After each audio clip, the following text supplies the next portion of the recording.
수술 시 방법이 불안정하게 시행된 경우 재발을 하게 된다고 생각하시면 됩니다. 안녕하세요, 홍닥터 홍정현 원장입니다. 방금 전 제가 50대 여자분 그리고 60대 남자분 하안검 수술에 대해서 상담을 좀 하고 왔는데, 이 두 분이 저한테 공통적으로 하는 질문이 하안검 수술 후 재발 확률이 어느 정도인가 라고 질문을 저한테 하시더라고요. 사실 많은 분들이 이 미용, 성형수술 전에 걱정하시는 것 중 하나가 수술 후 효과가 없고 수술과 원래 모습으로 돌아가는 건 아닌지, 특히 이 하안검 수술의 경우 재발이 될 것인지 이거인데요. 하안검 수술은 노화 과정으로 인해 생기는 증상 때문에 수술을 받게 되는데요. 제가 단도직입적으로 팩트를 한번 말씀드리자면, 수술하는 원장님이 집도를 잘하면 이 수술 후 부작용도 줄일 수 있을 뿐만 아니라 재발에 대한 걱정도 사실 크게 안 하셔도 된다는 얘기입니다. 그럼 어떤 경우에 이 하안검 수술을 진행을 하냐? 여기 이 안구 아래쪽에 이 안구를 받치고 있는 이 지방이 있는데, 이 지방이 안구의 압력을 받아 점점 앞쪽으로 불룩하게 나오는 동시에 피부가 좀 늘어지고 주름까지 생겼을 때 바로 이 하안검 수술을 진행하게 되는데요. 하안검 수술은 이 눈밑지방 재배치 수술과 같이 여기 튀어나와 있는 안화지방을 눈물꼬랑 부위의 골막 부위에 고정을 하게 돼서 꺼진 부위는 채워주고 튀어나온 지방은 들어갈 수 있도록 재배치를 해줍니다. 즉, 눈밑지방 재배치 수술과 늘어진 피부를 리프팅해주는 두 가지 수술이 함께 진행된다고 볼 수 있습니다. 자, 이제 본론으로 돌아와서 그럼 하안검 재발은 왜 생기는 건지 다시 한번 설명해 드리도록 할게요. 하안검 수술 시에 앞서 말했듯이 골막에 지방을 고정하게 되는데, 여기서 골막 고정은 사실 눈밑지방의 재배치를 얘기합니다.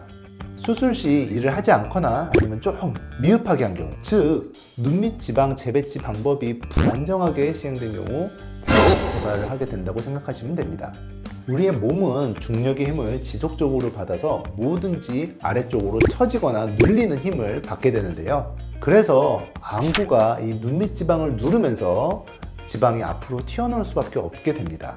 따라서 이 골막에 고정을 제대로 하지 않은 경우 미흡하게 고정된 이 지방이 다시 튀어나오게 된다는 거죠. 그렇게 되면 바로 이 눈 밑에 불룩하게 튀어나온 지방 주머니가 다시 보이게 되고, 동시에 이 눈물보랑을 따라 눈밑 꺼짐 현상도 보이게 되고, 결국 다크서클도 심하게 보일 수 있게 됩니다.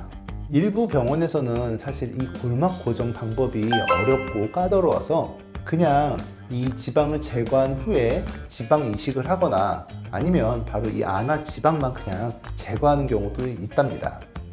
그래서 예전에 바로 이 하안검 수술을 받았음에도 불구하고 다시 재발했다고 호소하시는 분들도 간혹 있더라고요. 정확한 골막 고정과 그리고 눈밑 지방 재배치 수술이 정확하게 된다면 하안검 수술의 재발이 5년, 10년이 지나도 매우 적게 나타날 수 있습니다.